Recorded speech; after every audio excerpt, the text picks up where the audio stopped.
Parmentier, Gilles Gingler et Aurélien Paquet l'ont rencontré en exclusivité à 2 jours du mouvement.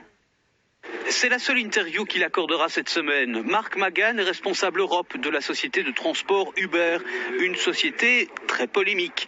Il y a d'abord les tensions avec les chauffeurs de taxi. Nous lui présentons une interview d'un représentant du secteur. Uber fausse tout à fait le jeu en ne respectant aucune règle, en trichant, en fraudant également. Ce sont des mensonges. Tous les gens qui travaillent sur la plateforme Uber, ils sont indépendants ou indépendants complémentaires. C'est un statut qui existe dans ce pays. Ils travaillent, ils veulent travailler plus, ils veulent joindre les deux bouts.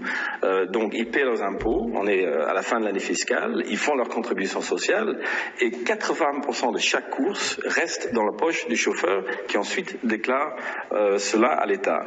Autre interrogation, le statut de la société Uber, légal ou illégal ?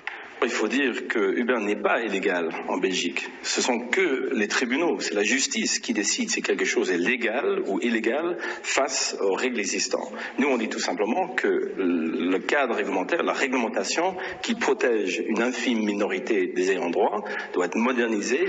Entre les mains de Boris Diliès, la nouvelle étude d'UMR pour réformer le secteur des taxis. 20 pages de texte et un objectif, ouvrir le marché à la concurrence. Aujourd'hui, le taxi est réservé à un certain nombre de personnes, notamment à une série de personnes qui ont les moyens. Et nous souhaitons ouvrir le marché de manière à ce que chacun y trouve une place, mais aussi que chaque acteur respecte les règles, les mêmes règles pour tous. C'est une réforme qui est pro-Uber en fait. Mais c'est en tout cas pro-acteurs autres que les taxis, en plus des taxis.